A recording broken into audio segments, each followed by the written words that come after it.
뭐 업무적으로 스트레스 받는 게 있거나 뭐 내일 해야 될 어떤 일이 있다는 거에 대해서 저도 모르게 막 무의식적으로 되게 그게 생각을 많이 할 때가 있는 것 같아요. 요즘 시험 기간이라 가지고 요즘에는 잠을 많이 못 자고 있어요. 평상시에 쭉 있는데 커피 같은 걸로 좀 달래는 편이라서. 우리 생활의 3분의 1을 차지하는 잠. 잠은 생물이 일정 시간 동안 마음과 몸의 활동을 쉬면서 의식이 없는 상태로 있는 일이라고 사전적으로 정의됩니다. 하지만 잠이라는 것이 그렇게 단순하지 않죠.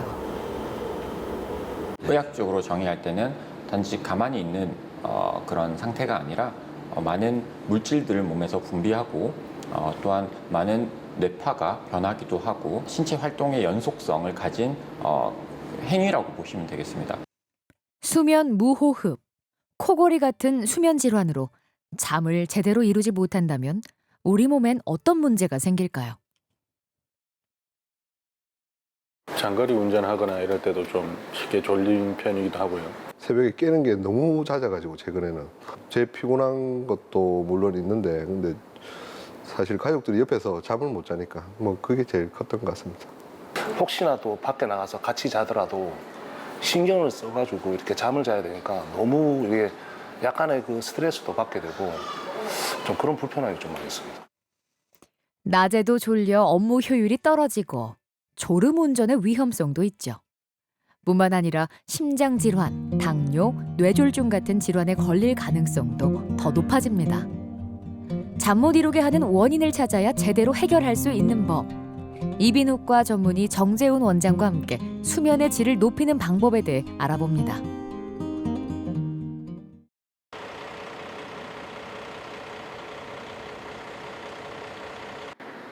평소 코를 심하게 골고 잠을 자는 중에 숨을 멈추는 일도 잦아 걱정이 컸다는 강진묵 씨.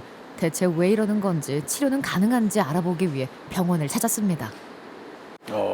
어릴 때부터 좀 주변에서 코를 많이 본다는 소리를 많이 들었거든요. 그리고 뭐 보통 탱크가 지나간다는 소리도 듣고 이러고 군대에서도 좀 선임들한테 많이 좀 핍박도 받고 이래서 장거리 운전하거나 이럴 때도 좀 쉽게 졸린 편이기도 하고요. 업무 볼 때도 그렇고 뭐 이게 뭐 몇십 년 동안 계속 그래서 그런지 모르겠는데 좀 건망증 같은 것도 좀 많이 심하고. 수면 무호흡증은 기도가 좁아져 발생하는 폐쇄성 수면 무호흡이 가장 많은데요. 3D CT를 촬영해 환자의 기도 상태와 구조를 확인합니다. 그리고 문진을 통해 환자가 느끼는 불편함이나 수면 만족도 등을 종합적으로 판단하죠. 엄청 개운하다가 10이면 점수가 어느 정도 되시나요? 1, 2 정도. 엄청 안 개운하다, 그죠? 이제 양쪽 다 축농증이 조금 보이긴 해요. 지금 까만색 공기로 이루어져 있어야 되는데 이 공간이 이렇게 회색적인 이런 염증성 물질로 차 있는 모습이 보이고요. 또 하나의 필수 검사가 있는데요. 장비 한번 목에 걸어 드릴게요. 바로 수면 다원 검사입니다. 환자가 다양한 검사 장비를 착용한 상태에서 잠을 자는데요. 뇌파, 안전도, 근전도, 심전도, 코골이처럼 자는 동안 몸에 나타나는 생리적인 신호를 기록하고 분석하는 검사입니다.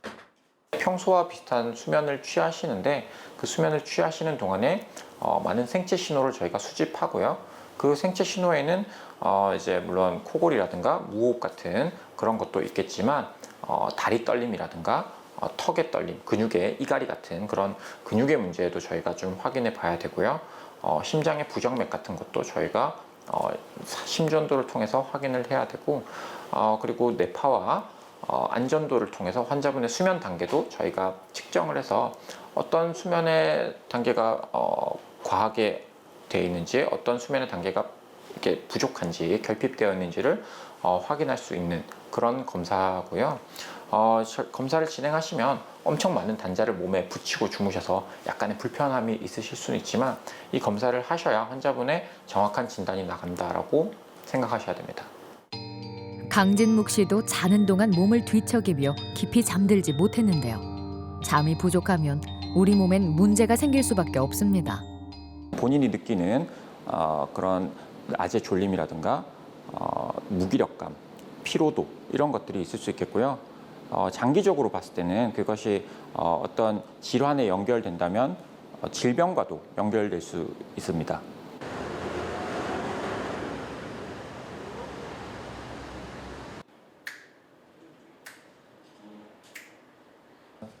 수면 다원 검사 결과를 바탕으로 치료 방향이 결정됩니다. 주무시는 동안에 본인도 힘드니까 바로 1시간 동안에 주무시는 동안에 82번 깬다는 거예요.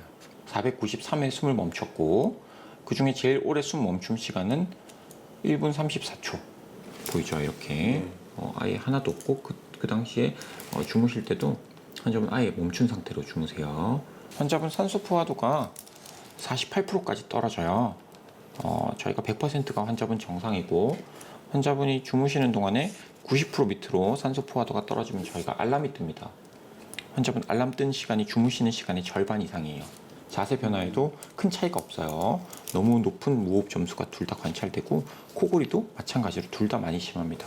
압력 검사를 한 뒤에 환자분이 양압기를 쓰는 게 좋을 것 같고요.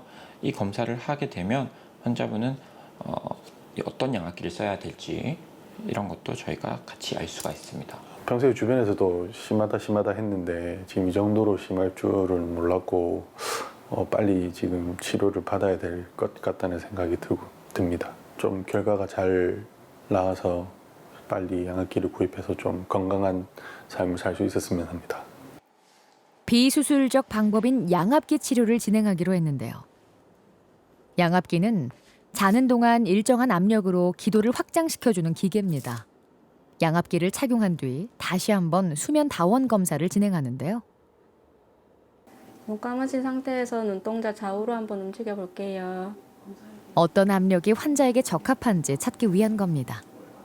네. 양압기를 착용하고 하룻밤을 자게 됩니다.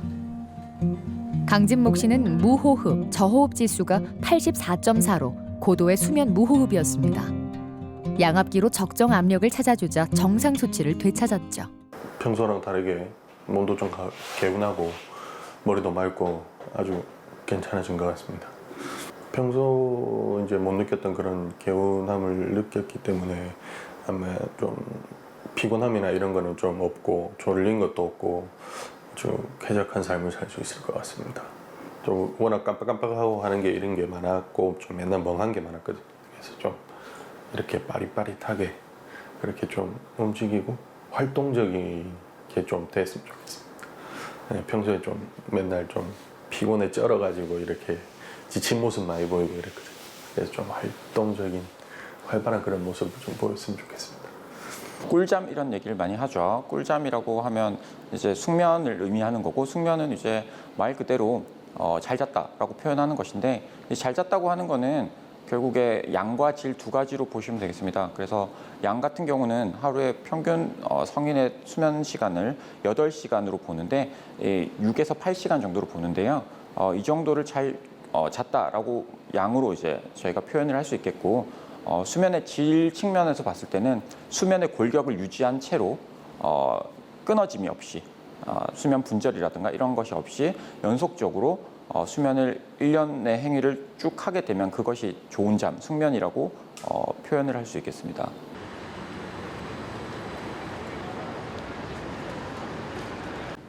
코골이와 수면 무호흡으로 낮이면 심하게 졸렸다는 박정현 씨. 고민 끝에 코골이 수술을 받았었는데요. 다시 재발하고 말았습니다. 지난 5월부터 양압기를 사용 중이죠. 결혼하고 그 와이프가 옆에서 뭐 되게 힘들어하고 하면서 알게 됐고요. 그래서 코골이 수술을 했는데 그 뒤로 살이 찌니까 다시 코를 너무 심하게 골아가지고 네. 그래서 뭐 주위에서 피곤한 게 그것 때문일 수 있다라는 말도 있고 또 최근에 그 보험이 된다는 얘기도 있더라고요.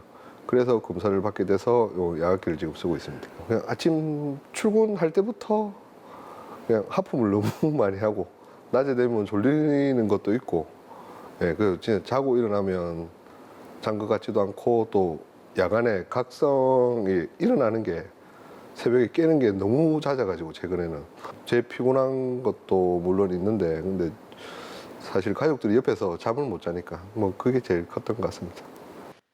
2012년 코골이 수술을 받았습니다. 그런데 2년 만에 다시 재발하고 말았죠. 코골이가 시작됐고 뒤척이며 잠 못 이루는 밤이 길어져 갔습니다. 이미 수술을 받았던 터라 재수술이 힘들어 양압기 치료를 결심했습니다. 코골이 수술을 하고 재발을 하는 경우는 크게 원인 두 가지로 찾아볼 수 있습니다. 첫 번째는 고령에 의해서, 노화에 의해서 점막이 비대해지고 점막이 처짐 현상 때문에 나타나는 것이 하나고요. 또 나머지 하나는 살이 찌면서 생기는 것입니다. 그래서 살이 찌게 되면 제거되었던 조직이 다시 지방으로 채워지게 되기 때문에 그런 것들이 재발의 한 가지 요소라고 볼 수 있겠습니다. 양압기 치료를 시작한 지 이제 보름. 양압기 쓰신 지 2주 됐는데 새벽에 깨는 일도 줄었고요. 낮에 졸림도 피로감도 덜합니다. 그리고 코골이도 사라졌죠. 주무실 때 네. 옆에서 이전과 비교했을 때 네. 뭐 관찰자분께서 네. 뭐라 얘기해 주시는 게 있나요? 그냥 솔직히 말씀드리면 죽은 줄 알았다고. 너무 조용해서. 네, 너무 조용해서. 그죠? 네. 뭐한 3-4번 정도는 무조건 네. 깬다고 하셨잖아요. 그 깨는 건 좀 어떠세요? 네, 깨는 건 이제 자면 아침에만 깹니다. 그 사이에 깨는 건 확실히 줄었다, 그죠? 네, 네, 네.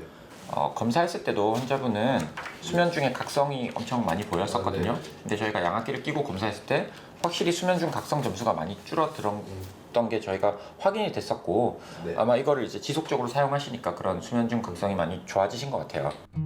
치료 전에는 34.9로 고도의 수면 무호흡이었지만 적정 압력 구간에서는 평균 3점을 기록하며 편히 잘 수 있게 됐습니다.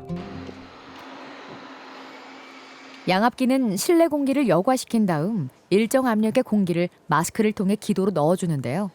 막혀있는 기도 부분을 팽창시켜 숨기를 열어주는 수면 무호흡증의 대표적인 치료법입니다. 작년 7월부터 건강보험도 적용되고 있죠. 뭐 안 끼다가 끼니까 되게 좀 처음에 불편하고요. 또 자다가 벗는 경우도 뭐 다반사고 한데 아침에 일어나면 편해서 뭐 계속 끼고 있습니다. 머리가 개운한 거랑 뭐 낮에 졸리는 것도 없고 몸이 되게 피곤했는데 뭐 피곤한 게 없는 게 제일 좋은 것 같아요. 쉴 때 뭐 소파에 앉으면 뭐 자거나 졸고 있거나 뭐 그랬죠. 애들이랑 놀아주는 것도 되게 좀 힘들었고 제가 외근이 조금 자꾸 운전도 많이 하는 직업인데 그때 뭐 혼자 있을 때 좀 졸거나 또 되게 좀 많이 다니다 보니까 남들보다 더 피곤하다고 뭐 평소에 느꼈는데 그게 뭐 잠을 못 자서였던 것 같더라고요. 그래서 업무 효율이나 이런 것도 그렇고 그 다른 사람 대인관계에 있어서도 뭐 짜증을 조금 덜 낼 것 같기도 하고 머리가 맑아져서 뭐 그런 게 전반적으로 다 좋은 것 같습니다. 이걸 쓰는 게.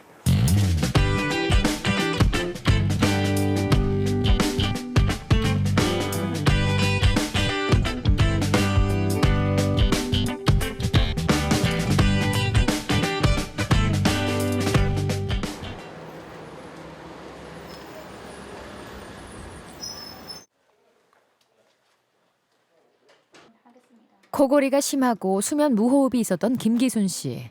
CT 촬영에서 축농증이 발견됐습니다. 축농증이 근본적으로 해결돼야 양압기 효과가 클 것으로 판단돼 축농증과 비염 수술을 먼저 시작했죠. 20몇 살 때까지는 몸이 날씬하니까 좀 괜찮았는데 살이 좀 찌니까 코골이가 많이 심하더라고요. 너무 심해갖고 옆에 사람들도 자면 잠 못 잔다고 난리치고 이러더라고요.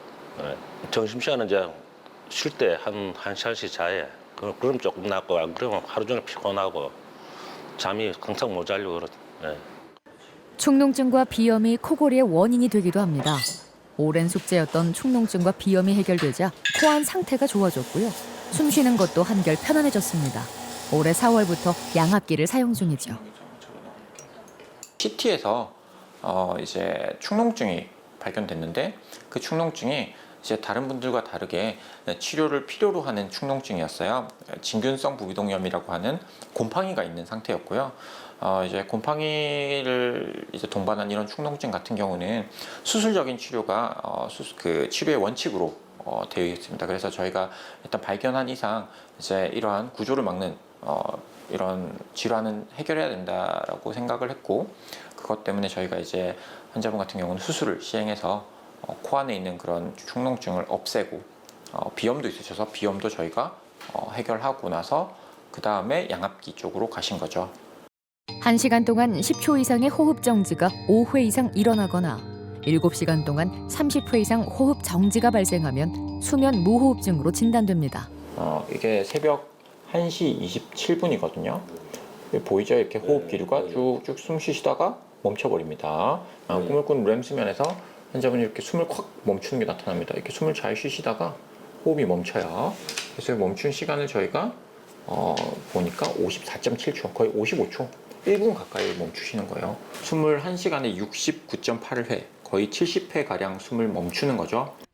치료 전에는 69.8로 고도의 수면 무호흡이었는데요. 양압기 압력을 7에서 9로 맞춰주자 평균 3점대를 유지할 수 있게 됐습니다. 이 수술을 해도 되는가 싶은 것도 한번 물어보고 싶어요. 그 다른 폐쇄성 수면 무호흡 환자분들보다 효과가 많이 떨어진다고 지금은 학회에서 판단을 하고 있습니다. 체중 감량 조금 하시고 양압기 쓰시는 게 제일 좋아요. 지금은 수술했다가 오히려 고생만 하실 수 있어요. 지금 환자분은. 김기순 씨는 중추성 수면 무호흡증과 폐쇄성 수면 무호흡증이 같이 있는 혼합성 수면 무호흡증입니다. 또한 혀의 후방 전유가 심해서 수술보다는 양압기 치료가 더 효과적인 경우죠. 이제 기도의 폐색이라든가 하기도의 문제, 이런 구조적인 문제에 기인한 이런 무호흡증을 폐쇄성 수면 무호흡증이라고 하고요. 그런 무호흡증이 아닌 중추성 무호흡증은 머리에서 신호를 끊어버리기 때문에 이런 호흡 노력 자체가 없는 무호흡증을 말하는 거고, 이제 무호흡이 어떤 게 위험하다 어떤 게 안 위험하다는 있지 않고요. 그 두 개의 점수를 합한 전체 무호흡 점수가 중요한 것이지 그 성분은 중요하지가 않고, 폐쇄성 무호흡증 같은 경우는 결국에 양압기 치료도 가능하지만 수술적인 치료도 가능한 경우도 꽤 있습니다. 근데 중추성 무호흡증 같은 경우는 그 컴포넌트가 만약에 중추성 무호흡증이 대부분이고 폐쇄성 무호흡증이 많이 적다고 하면 그런 경우는 폐쇄성 무호흡증의 컴포넌트를 없앤다 해도 중추성이 많이 남아있기 때문에 수술적인 효과가 매우 적다고 볼 수가 있겠죠. 언니는 뭐 운동을 하고 좀 이제 살을 좀 빼야지. 예. 뭐 살이 많이 쪄서 그렇다니까 뱃살도 그러니까 코골이 때문에도 좀 먼저 살을 빼야지. 운동을 하면서 산행도 좀 댕기고 이제 그래 앞으로 그래 할 계획입니다.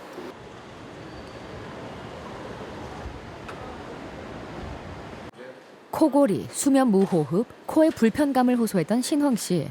수면 다원 검사 결과 수면 무호흡증 진단을 받았습니다. 올해 1월부터 양압기를 사용하고 있죠. 체중이 약간 늘면서 이 코를 곤 지가 한 10년 정도 넘은 것 같아요. 이 체중이 늘면 늘수록 코가 고는 게 너무 심해지더라고요. 그래서 자고 있다면 이거 잔 거 같지도 않고 너무 피곤해가지고 이 운전을 하더라도 아침에 출근할 때도 막 졸고 이러거든요. 그래서 너무 고생을 너무 많이 했어요. 앉아 있으면 잠이 오고 이게 수면을 제대로 못 취하니까 일상생활에도 너무 피곤함도 많이 느끼고 잠을 좀 너무 부족한지 계속 이렇게 졸음을 많이 취합니다. 주위 사람들한테 힘든 거죠. 예, 같이 못 자니까 혼자 있을 때도 내가 혹시나 또 밖에 나가서 같이 자더라도 신경을 써가지고 이렇게 잠을 자야 되니까 너무 이게 약간의 그 스트레스도 받게 되고 좀 그런 불편함이 좀 많이 있습니다. 비만이나 과체중은 무호흡증을 일으키는 중요한 원인이 되는데요. 적절한 체중 유지가 필수입니다.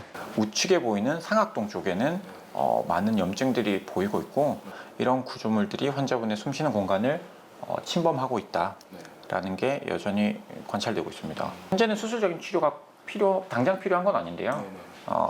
이런 코가 막히는 느낌이 강해진다거나 양압기를 쓰는데 계속해서 압력이 올라가야 된다는 느낌이 들거나 하면 그때는 코 수술을 해볼 수는 있습니다만, 이런 지금 코골이 수술 자체를 권하진 않습니다. 보디빌딩 하고 계시고 해서 근육량이 많고 해서 다른 분들과는 조금 사실 다른 체형을 갖고 계셔서 체중에 비해서 그런 무호흡 점수가 엄청나게 많이 나오지는 않으셨어요. 10초 이상의 숨멈춤 무호흡이라고 하는데 환자분은 거의 38초를 숨 멈추고 이런 게 관찰이 돼서 저희가 이제 환자분은 이제 갖고 있는 점수에 비해서 사실 훨씬 중하다라고 그때 말씀을 드렸었고, 이제 이런 양압기 압력 검사를 통해서 환자분이 어떤 압력을 드려야 환자분이 잘 쓰실 수 있을까를 보는 검사고요. 이제 그래서 뒤척이기 시작하시죠. 이제 이때가 저희가 압력을 많이 올렸을 때입니다. 신황 씨의 경우 코골이 점수가 문제였습니다. 고도 비만 기준의 6배를 넘는 617점을 기록했죠.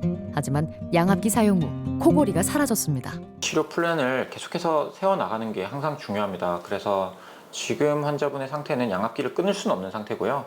환자분 자체도 너무 만족하고 계시고 저희가 보는 치료 효과도 좋기 때문에 지금은 양압기 치료를 지속해야 되는 단계임에는 분명하고, 이제 시간이 지나서 환자분이 느끼는 불편감이 생기거나 아니면 양압기로 인한 환자분이 불편감이 너무 심하시다고 했을 때는 이제 압력을 좀 줄여보거나 압력을 변경해보거나 이런 방법이 가능하고, 환자분이 만약에 체중 감량이라든가 다른 신체적인 변화가 생겼을 때는 이제 점수에 따라서, 그때도 물론 다원 검사를 해야겠죠. 점수에 따라서 치료 방법이 바뀔 수 있습니다. 가령 뭐 양압기를 이제 뗄 수 있다거나 아니면 압력을 드라마틱하게 줄이거나 뭐 이런 몇 가지의 방법이 그런 예가 되겠죠. 한 1주, 2주 지날수록 이게 자고 있나면 좀 많이 개운하다는 걸 처음 느꼈거든요. 잠을 푹 잔 느낌? 그래서 이제 운전할 때나 뭐 이게 제가 지금 운동을 하고 있는데 운동할 때도 이 피곤함을 전혀 못 느끼고, 사무실에 와서도 출근해서도 그 앞전에는 졸음을 많이 했는데 졸음도 많이 없어지고 그 삶의 질이 많이 좋아진 것 같아요. 잠을 잘 자야 활기찬 하루를 보낼 수 있고요. 그런 하루하루가 모여 평생을 건강하게 살 수 있습니다. 잠이 보약입니다. 여러분은 어젯밤 편히 주무셨습니까? 환자분들이 잠을 못 자게 되면 가장 먼저 찾는 곳이 병원이 아니라 사실 술입니다. 그리고 수면제 같은 약입니다. 환자분들이 이제 본인의 숨겨진 질환이라든가 질병을 진단을 하지 않은 채 잘못된 치료 방법을 선택하는 경우가 많은데, 그런 것들을 피하시는 것이 가장 중요하다고 생각이 되고, 정확한 진단, 수면 다원 검사를 통해서 환자분의 어떤 문제가 있는지를 꼭 확인해 보고 그에 맞는 처방을 받으실 것을 권유드립니다.